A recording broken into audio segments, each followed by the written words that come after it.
објавена е монографијата која што зборува за одбележувањето на 75 години танец. Ова е значајно издание кое што ги трасира богатиот пат и наследството на танец во текот на 7,5 децении, представува ризница на документи, на фотографии и сведоштва за неговата културна мисија како најзначаен презентер на македонското фолклорно творештво. Кога е танец во прашање, дефинитивно постојат бројни епитети кои што може да се надоврзат и на вистина тој е чувар на културниот идентитет на македонската нација.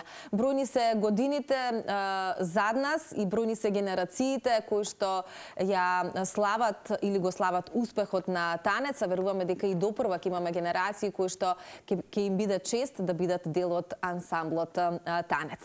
Па нашиот разговор кој што ќе започне за многу скоро ќе има токму две прекрасни дами кои што ќе зборуваат на оваа тема. Да, монографијата содржи многу информации, само мал дел прелиставме и можевте да погледнете чисто како еден вовед во разговорот, да се разбира она кое што тука постои како богатство, го опишува и од почетокот или пред основањето на танец, долгогодишното постоење на ансамблот кој што е всушност и како што стои нашата тема, чуварот на културниот идентитет на македонската нација.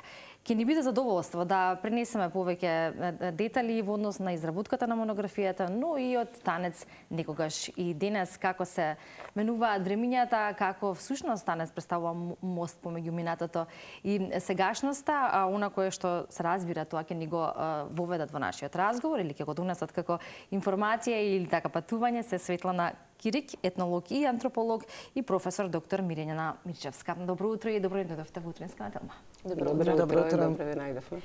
Милане, што имаме и монографијата вака, нели физички да ја видиме, да ја доживееме, да ја пролистаме, иако минатата година танец одбележа 75 години од своето постоење, еден одличен јубилеј кој што меѓу другото и ние тука го одбележавме со наш разговор, но сметавме дека е добро по издавањето на монографијата вака да ја имаме во нашите раце и да може како авторки да ви имаме во нашето студио, иако како што споменавте уште лани си постои во електронска форма, впрочем на годината на јубилејот.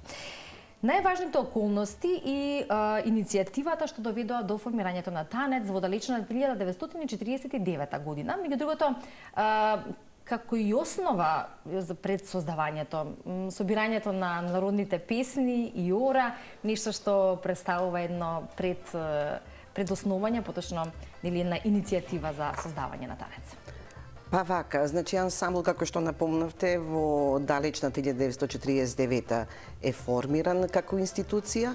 Впрочем, тоа беше период негде после Втората светска војна, кога нашата Народна република Македонија, во тогашна Југославија, се создадоа поттик, иницијатива, на некој начин да се надгради од историски, социјален, економски подем за да се подигне и да застане на свој нозе. Тој историски момент е всушност и потик на народот кој го имал низ годините низ вековите тежнеел преку песната и песната играта на некој начин да опстане во живот и низ годините да го пласира на некој начин да се создаде една културна институција каде што тогашната влада на Република Македонија со предлог да се оформи сите овие богатства, културни манифестации се организирали, така натака, културни домови имало, кога се градела државата и свеста на народот, тогаш во тој временски период, практично на 24-3 март, значи 1949 година, беше создаден државниот ансамбл за народни игри, песни на Народна република Македонија. И негде во 52-та година веќе ансамблот добива решение за самофинансирање, додека во 53-та година го менува називот, односно ја додава придавката танец и од тогаш практично почна да се нижат успеси. Значи, во почетокот како прв директор е назначен Емануел Мане Чучков, кој бил поставен на оваа институција.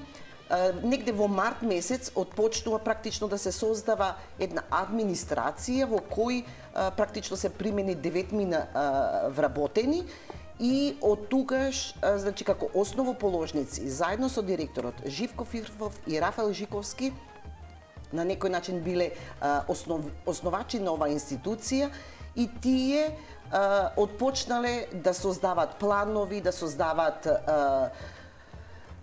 на некој начин правец движење од каде би почнале нели да се создава оваа наша институција со играорци, пејачи и така натака. Тие биле во поголем дел од поголемите градови во Македонија, каде што ги посетувале, давале предавање, ги зближувале, барале едноставно таленти, играчи и пејачи.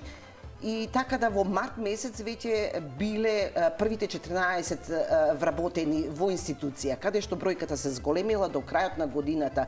До декември месец бројката изнесувала 54, од кои 33 биле мажи и 21 игрорка жена. И тој временски период практично Емануел Манечучко, директорот, се трудел на секаков начин, значи воопшто сите тие уметници да ги запознат за потребите, за дружењето, комуникацијата меѓусебна, соодносот меѓу новинари каков би бил, обуки давале, како да се однесуваат надвор од државата, како да се сака државата. Сето тоа било почеток на нештата. И тогаш во тој временски период Рафаел Жиковски, значи како началник назначен, така наречен началник на фолклорната секција, поставил 16 ора. Со тие 16 ора веќе го заокружиле 49-та и потоа уште 17 ора негде до мај месец се продолжиле да се нижат, да се нижи репертоарот, да се зголемува репертоарот. На тој начин првото излегување во предпошироката јавност, кој долго очекувана била, првиот и вториот концерт бил на 24 и 25 јуни, каде што за прв пат во Македонскиот народен театар и за прв пат се покажала програма со 12 точки, од кои биле опфатени 11 ора и 10 песни. Веднаш набрзо, значи на 5 и 6 се одржал и третиот и четвртиот концерт во Народниот театар, Македонскиот народен театар, а истовремено, значи на 5 се случува едно патување каде што ансамблот заминува во Англија, односно на концертот во една од престижните сали Алберт Холт се вика, и каде што била преполно преку 12.000 гледачи. Ансамблот за прв пат се представил пред многу пошироката публика и таму практично се представил со 2 ора. Лесното и тешкото. На тој начин во кругот од преку 90-100 учесници во програмата, за прв пат на тој фестивал некој да има освоено 100 поени. Тоа го... Значи на првото меѓународно излегување ансамблот Танец веќе ги освоио сите 100 поени, што не се случило во историјата на тој фестивал да некој ги освои токму сите поени. Така да практично од тука почнува и продолжување на самата турнеја, уште 27 концерти се оствариле, така да ансамблот од тој момент, од тогаш веќе почнува поинтензивно да работи, многу уметници да се создаваат нови ора, постановки, да се развива навистина во вистински професионален ансамбл. И тоа практично е временски период во рамка од 10 години, 49-59 година. Всушност што е на некој начин и како прва етапа поставено или период, така наречен, во ова монографско издание. Да, Светлана, навистина верувам дека ова монографско издание секако не ги собира сите можни податоци кои што се поврзани за Танец, бидејќи се 7,5 децени во прашање, но вие две како авторки на овој преубав проект кој што е нели за одбележувањето на генерално на јубилеот, но и на идентитетот на нашата земја, Ви беше ли тешко да, бидејќи навистина зборуваме за институција која што има навистина значени успеси, не само во Македонија, туку и во светот, уште од самите почетоци, ви беше ли тешко да одлучите кој дел можеби нема да го оставите на лист хартија? Затоа што навистина се бројни податоци кои што се во прашање, а навистина станува збор за успешни моменти кои што Танец ги живее низ годините.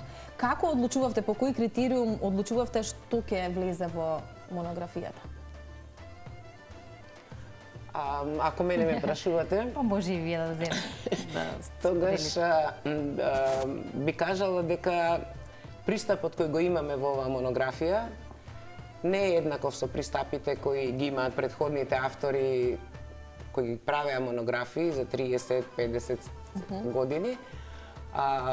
Тоа се автори кои поминале низ ансамблот Танец на некој начин, биле вклучени во работата и имаа сосема друг пристап, соодветен и на времето во кое пишувале. Ама кога пред повеќе од една година ја добивме задачата да ја направиме оваа монографија, ние двете, бидејќи сме етнолози по едукација, по професија, по образование, решивме да дадеме малку поинаков пристап на монографијата. 75 години е доволно временски период да може да се соберат архивски материјали кои Танец ги имаше и кои не беа никаде никогаш презентирани. Ниту пак некој зборуваше за нив, ниту пак некој знаеше можеби за нив. Или можеби знаеа, но не се сметаа дека во тоа време биле важни за да излезат на виделина. Бидејќи Светлана работи во ансамблот Танец, таа ги откри тие документи, вредно работеше на нивното вадење од просторијата каде што се чуваа и најпосле ги собра и рековме дека ние ќе ја правиме монографијата по тој принцип, со архивската граѓа која Танец ја има, а која е навистина вредна. Кога истражувате богатство некое кое е поврзано со народната култура во одреден временски период, кој е долг 75 години, тогаш наидувате на материјали со различит пристап кон прашањето кој го истражува. Истражувањето на архивската граѓа е сериозна работа, треба да се работи темелно, пополека, прецизно, за да после може да се извлечат кога се прават некакви анализи соодветни заклучоци. Оној кој прави архивска граѓа, често пати не е свесен дека прави архивска граѓа, дека собирањето на тие материјали кои тој ги има, некогаш ќе бидат предмет на истражување и таа е постојана комуникација помеѓу архивскиот материјал од една страна кој го собирал еден или повеќе мина низ текот на годините, од една страна, а од друга страна истражувачите кои го читаат сега со временска дистанца од 70 години, да речем. Да. Ако зборуваме за првите 10 и 20 години кои се од исклучителна важност. И во монографијата е особено тежиште дадено на тие два периода, ама и општо кога истражуваме архивска граѓа. Таа е селектирана на начин на кој сметавме дека е соодветен за ваков тип на книга. Сега, далеко од тоа дека се сите материјали опфатени, многу материјали останаа неприкажани, бидејќи сепак монографијата требаше да задржи некој концепт кој на некој начин е соодветен, нели, за јубилејот. Внатре се вклучени, освен граѓа која е вербално, односно внатре напишана, наративна, фотографии многу, не само од последниве 20 на 30 години, од кога е вака Танец е 40 можеби години познат за генерацииве сегашни, а туку и многу материјали кои се објавувани во весниците и кои зборуваат за многу различити историски периоди низ кои поминала државата. И од тие архивски материјали можат да се излекуваат заклучоци за демографската состојба, например, во државата, за општествените прилики, за општественото уредување, за социјекономските прилики, за односот на државата кон општеството, кон културата, кон религијата, кон јавната представа на фолклорните елементи или играорните елементи на сцена, што не е еднакво низ сите истражувачки периоди. И е прикажано тоа во монографијата. Така што архивската граѓа е за етнологијата многу важен извор и таа секогаш треба да се употребува онаму каде што е можно се разбира, во комбинација со други посовремени истражувачки методи кои можат да ја објаснат ситуацијата или состојбата која е во одреден временски период присутна а за кого се зборува во Колку монографијата. членови стартуваше танец пред многу години, а колку број денес? Значи, напомнав на почетокот дека отпочна официјално отпочнување беше декември месец. 54 кои поминале во тој временски период. Се разбира, тука постоело и селекција. Некој само иницијативно напуштил, некој се задржал. Бројката покажа 54, односно плюс оркестар 5 мина, 59. Во декември, до декември е забележано. Добро. До крај на следната година, 50-та година, значи, веќе бројката изнесувала Добро, сигурно севкупно расте. 80, оно колку што и денеска брои ансамблот. Да. Светлана, вие споминавте, нели кога се договаравме за нашиот разговор, дека своевремено сте били играурка во танец. Да, И тоа е една одлична можност да малку не вратите во тоа време, односно како функционираше танец тогаш кога вие бевте играурка, поточно нели и тој дел опфатен или период во самата монографија, но личното искуство е особено важно. И танец некогаш и денес, во смисла на тоа дека вие сте се уште дел од танец, вие можете да ги видите нели и денешните играорци, оние кои што се дел од ансамблот, по начинот на кој што се организираат концертите, дружбите кои што ги имаат. Која е разликата? Постои ли разлика од тоа како функционираше танец некогаш и како функционира денес? Верувам да, со оглед на современото време во кое што живееме и условите кои што се нудат, но исто така и оно кој што го споменавте на почетокот, а тоа е што се негувало во танец и при самото запишување, а тоа е да се сака со својата држава и тоа да се пренесува, се разбира, преку настапите. Се заснова ли се уште танец на истите вредности? Па вака, ајде од почеток да започнам. Значи, јас како играорка во 87-та година, кога бев примена во ансамблот танец, бев практично балерина. Значи, по образование бев балетски играч. И практично во тој временски период како балетски играч се занимавав со една фолклор, односно балетска група Луи, која се викаше, која потекнуваше од нашето училиште. Доста интересен пристап, значи како балерина, а воедно имав и предмет фолклор. И тие две гранки беа споени кај мене, каде што паралелно ги негував со нижо балетско училиште, понатака и средно училиште, членува во културно-уметничкото друштво Гоце Делчев од Скопје. И впрочем, со самото отпочнување, аудициите во тоа време, во тој временски период беа да самите внатре, интерно во институцијата беа одредени членови на некој начин одредени да одат по културно-уметничките друштва кои беа практично из цела Македонија и да црпат кадар, играорци, пејачи, во тоа време се нарекува играчи и пејачи, во денешно време од денешен аспект веќе е само како играч, вокален исполнител или пејач веќе е друг кор, но во тој временски период практично мораш да бидеш и играч и пејач, доколку еден од овие две работи не ги исполнуваш, ти не можеш да бидеш дел од институцијата. Во тој временски период преку 100 играчи, мислам дека беа пред просториите на ансамблот танец.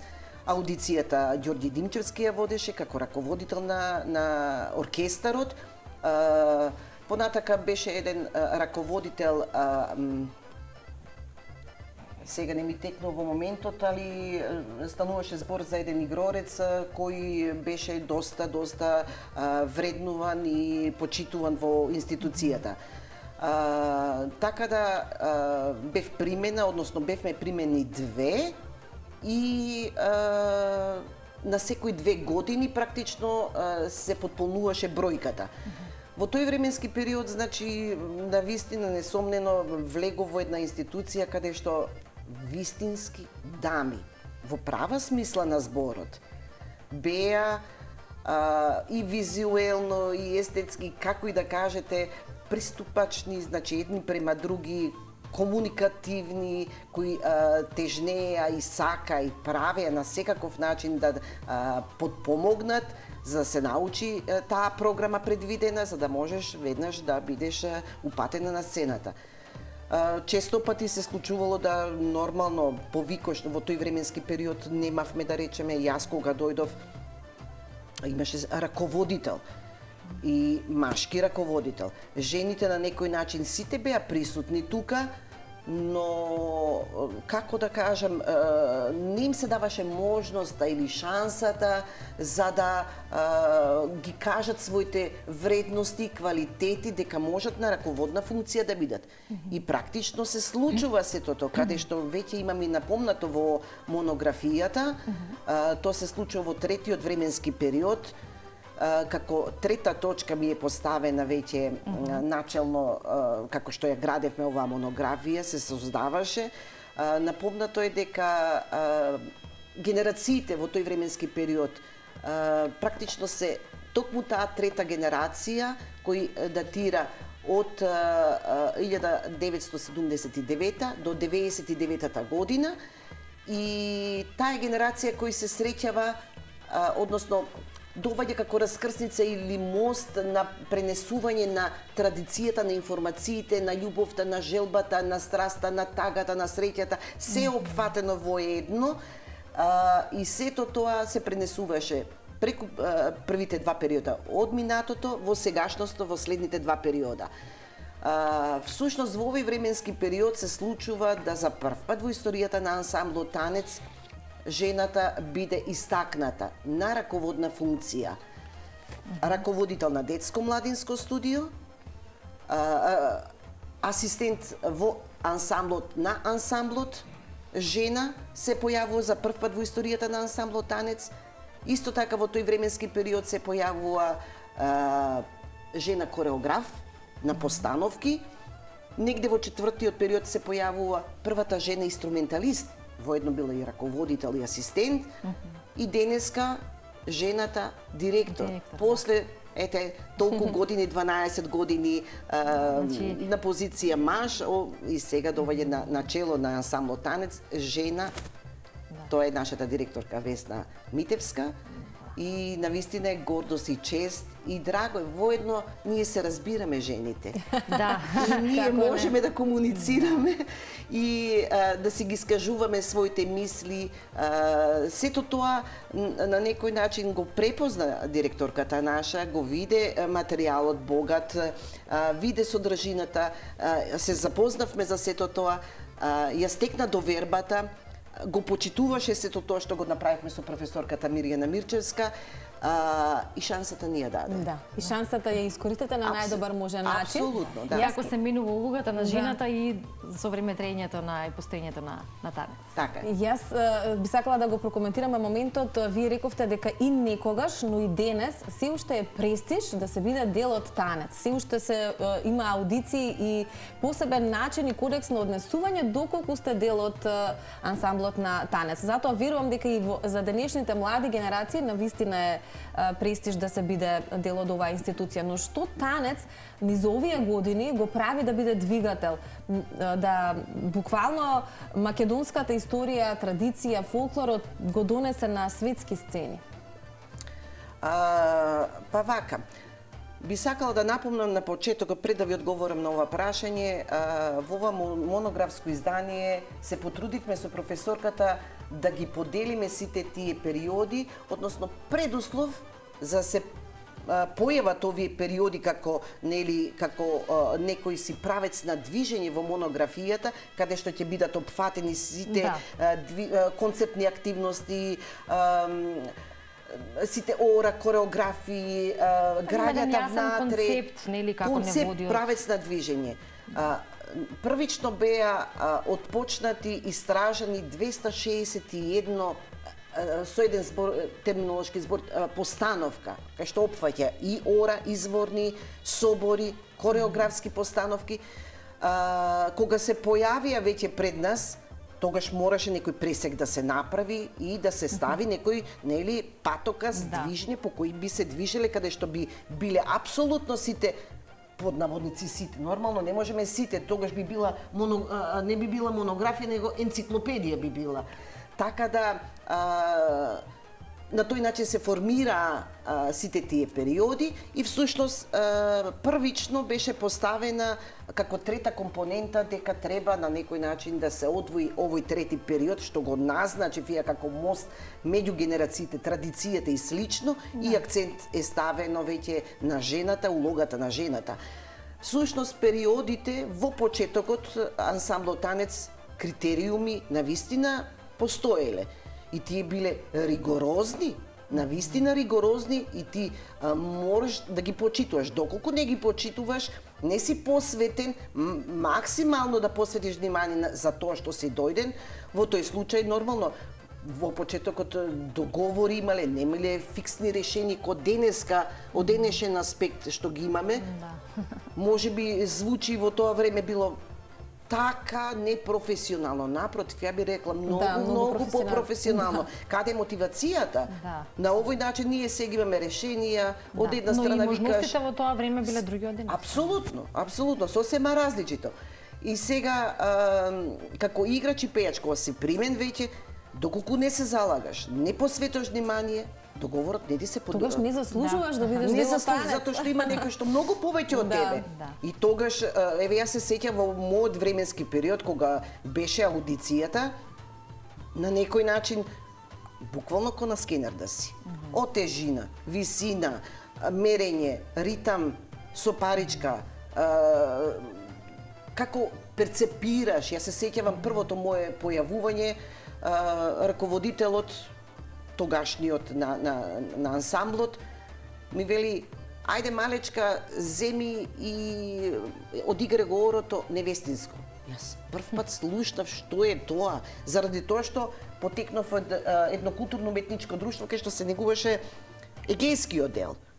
Така да ово од западниот дел на Македонија апсолутно прв пат слушнав, не сум го ни сретнала.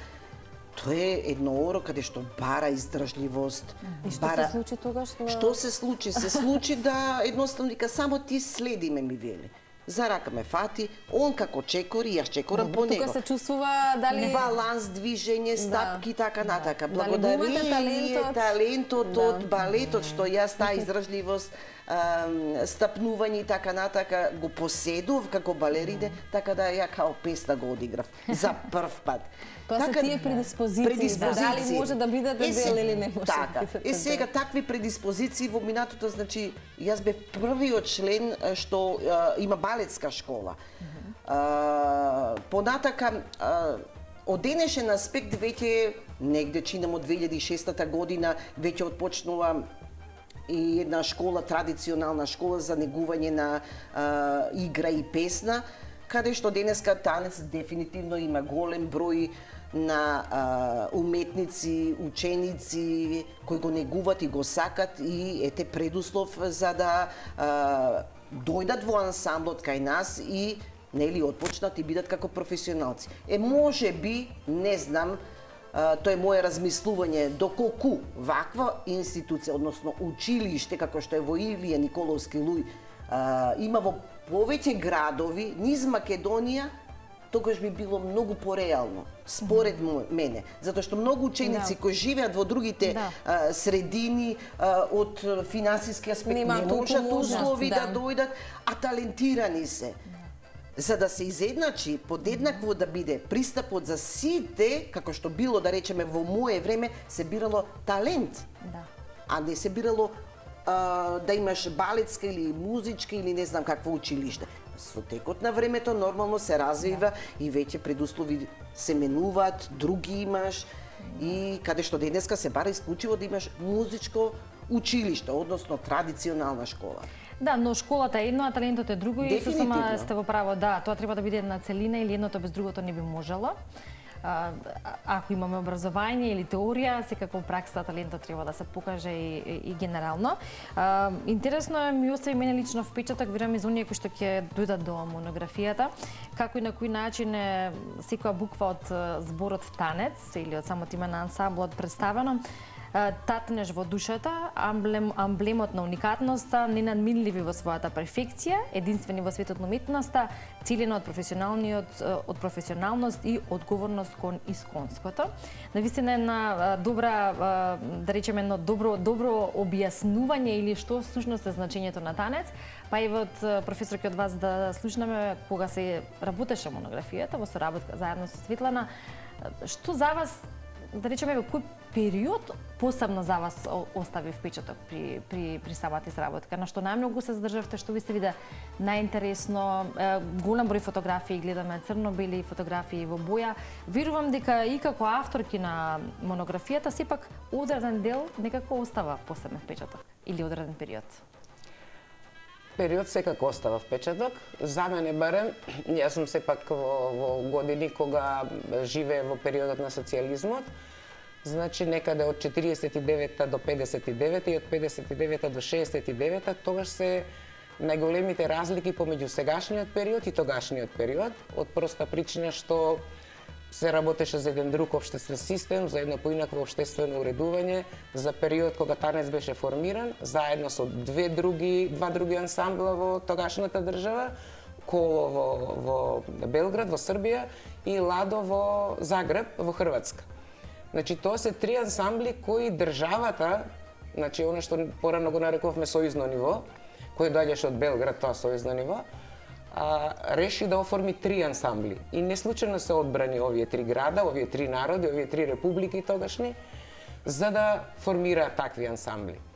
Државата преку своите механизми секогаш контролира определени институции кои таа ги формира. И тоа некогаш е позитивно, некогаш е негативно, некогаш има поголема реакција, некогаш има помала реакција, но секогаш државата води сметка за она што го формирала, тогашната држава. Така што танец во тој период кога се формирал, дури во еден текст кој е во едно стручно списание од Белград, авторот особено го нагласува важноста и убавината со која тогаш македонскиот ансамбл се истакнувал во државни рамки, во југословенски рамки. Со нивните патувања, со нивните однесувања, државата имала, од документите можеше да се види дека државата, некои од механизмите со кои државата располагала и ги применувала. Например, во едно патување во странство има еден документ во кој фигурира 10 имиња, кои воопшто не се членови на танец, нагласени се како музичари, представени се така, со имиња и презимиња од цела Југославија, барем колку што можев јас да видам, поред името и според презимето.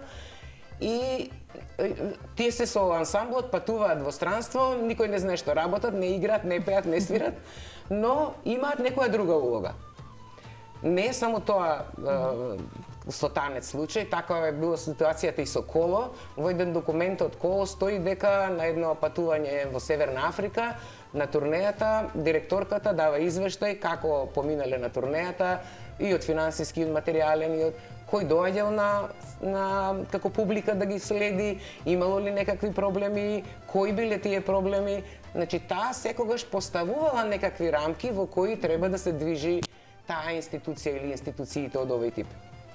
Така што тој период е особено значаен и од повеќе аспекти. Преку анализа или преку разгледување на документите архивски од тој период, навистина може да се анализира, да речеме, вокабуларот од лингвистички аспект, може да се разговара за некаква демографска или национална состојба или припадност на членството, може да се разговара за репертуарот кој го игра, што е примарно, што е секундарно, може да се разговара за начините на кои сето тоа се применува, за резултатите од таквата постапка која ја имала државата. И навистина директорите тогаш ни биле должни не само кус извештај да дадат како биле и како поминале некаде, но поширок извештај од две страни кои дава личен впечаток на директорот на ансамблот на конкретната турнеја. Значи, тие два периода се навистина многу поразлични од овие. Генерално сцената е менлива категорија. Презентацијата на македонскиот фолклор од овој аспект е исто така менлива. Ние сите се сеќаваме пред 30 на години како изгледа играорките на танец, како беше уредувањето на косата, покривањето и слично. а како изгледа денес. Значи, тоа е една жива материја која не може да се фокусира само на еден период, туку просто се бараат сличностите, разликите, зошто е тоа така, контекстот историски, културен. Државата секогаш има културни политики кога се прашаат вакви институции. Репертоарот и многу работи во танец се некоја менлива категорија, но има ли нешто во поглед на репертоарот, например некое оро кое што од самите почетоци до ден денес е задржано, да речам, горе-долу во главните представувања на танец? Па може би се посоодветно би било за тоа да каже, иако јас сметам дека тешкото, например, е оро кој е од почеток па до крај, така е формиран во суштина ансамблот, што не е и тоа без промени. Да. Тешкото како најтешкото. Да. Имам јас во еден момент тамо каде што е представен на крајот монографијата, веќе се представени хронолошки опфатени и ора, и кореографии, значи на едно место, директори хронолошки, па не знам, статистика на концерти има направено исто, па еден момент имам ставено како еден пресек, всушност, јас би рекла представување на следно монографско издание, кое го опфаќа 65 години танец, каде што завршува 2000 и како доаѓа 2024 и практично од 2015 до 2024 го завршувам тој еден процес, односно го отпочнувам процес за следното издание. Во тој момент се представени сите тие хронологии. Таму имам ставено една статистика во тој временски период од 2015 до 2024 година кои се најактуелни, експонирани или активни на сцена, би рекла, кореографи кои опфаќат нели на репертоарот на танец, богат репертоар од 261 постановка каде што се има трансформирано во како прва постановка, втора, трета, четврта, па и пета постановка, по пат на аранжмани, промена имало, по пат на чекори, естетскиот, кореографскиот момент ги менува ората и затоа доваѓа прва постава, втора и така натака. Читам дека тука се движеше и тешкото, која е 99 пати изведено на сцена од 2015, говорам само за тие 10 години, не се навраќам на назад. Дека обстанува, прашањето ви беше дали обстанува. Затоа вие на самите почетоци рековте дека тешкото и лесното нели биле. Така, првите да, значи сепак тешкото е нешто што можеби дефинитивно останува на сцена, потоа се нижат и кореографи, еве на пример и арамиското, чифте чамче, зетовското и така натака, сите тие и ден денеска се на сцената на ансамблота. Од игрорски аспект, Светлана, тешкото навистина е предизвик за секој еден игрорец? Значи, најдобро може да ви каже оној што го чувствува кога го игра. Вие сте го играли? Тоа е машко. Тоа е машко, да се извинувам. Тоа е машко, но јас можам да го почувствувам, да го гледам и да го доживеам. Затоа велат секој играч кога игра и пее, веќе се создава таа емоција, таа некоја хемија, поврзаност, каде што ти дозволува да се возвишеш во играта и да представиш играта онака како всушност е и поставена. На тој начин, да речеме, во далечната во 95-та година, кога имав можност, желба, љубов на некој начин што посакував да поставам и покрај тоа што со македонски вес работев стилизиран фолклор балет и овој пат посакував ајде нешто да направам изводно, традиционално, да се задржи и да остане во нашава институција. И тоа го истражав негде 3 години од Скопско доваѓа, така да игрите се джамала и водичарки, едната е женска, едната машка.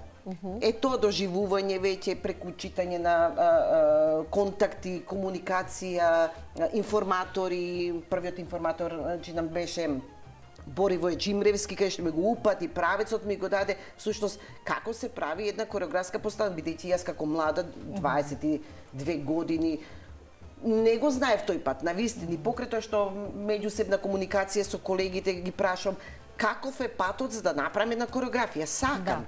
Да. Не знаа конкретно да ми кажат. Но патот ми го покажа Бори Војџимревски, кој работеше во Институтот за фолклор, Вера Кличкова, тогашен и директор беше на институцијата, односно набрзо отиде и во пензија, така да имав таква можност, комуникација со незе, од незиниот гласник од 1960 година, целата содржина, слики преку Институтот за фолклор, не знам, од многу институции собирав информации за да дојдам до податокот и да се пренесе она изворна форма како што е било предвидено некогаш кога се играл, бидејќи денеска не постои како така. И тогаш всушност се отпочна и се појавив како прв женски кореограф во институцијата, каде што потоа со голема, нели, и почит кон моите драги колеги, што особено жените кои се појавува и поставува кореографски постановки, така да тука сме ние. Секогаш присутни за да направиме нешто повеќе за ансамблот. Танец како еден неисцрпен извор, ако зборуваме за мотивација кај уметничките работници, кај музичарите, кај играурците, една неисцрпна мотивација, една, да речеме, желба секогаш да се направи нешто, да се создаде, а при тоа да го почувствува публиката, не само нашата, се разбира, туку и низ светот. Танец тоа многу пати го докажа во долгогодишното повеќе од 7 децениско постоење. Го споменавме тешкото, секогаш кога се настапува со тешкото, тоа навистина предизвикува емоции кај особено македонската публика, но и странската знае да го цели токму тешкото во тешкото или тешкотијата при самата изведба професионална, а исто така и како велиме емоцијата која што ја носи нашиот народ, особено и на галичка свадба каде што постојано или редовно се игра секоја година, но и на концертите на танец. И ова е само еден мал дел од она што успеавме ние во овие па и не малку време или повеќе од 45 минути да позборуваме за што содржи монографијата, но и за танец како чувар на културниот идентитет и македонската нација, и времето тука ни измина, но како и да е, доволна можност малку да се вратиме назад во времето и да зборуваме и за сегашното функционирање на танец, со желба да се видиме повторно, се разбира и за сегашните активности, за концертите и сето на кое што следува и во новата 2026. Може да го најавиме тука оној концерт кој што традиционално се случува во декември? Така, 20. Завршен, така завршен. Да, секоја година ансамблот Танец пред скопската публика го представува и тој новогодишен концерт. Така да се очекува со една нова содржина, нова програма, каде што тежне е секоја година да биде поразличита и нормално да се негува, да се пренесува, да се создава, всушност и така беше создаден ансамблот. Токму тоа и го прави ансамблот, раководителите кои се одговорни на играчкиот, на пејачкиот и на оркестарскиот кор, заедно го создаваат, го прават онака како што треба еден државен ансамбл да се представи пред пошироката јавност. Да се гордееме уште многу години со нашиот ансамбл, признат во светот и нели сето она кое што и може да се најде во монографијата. Честитки за изработката, до што успеав сега накратко да видам, секоја чест, а се гледаме во следна прилика, се разбира, со следни информации и верувам успех секој што ќе ги постигнува ансамблот. Секоја добро.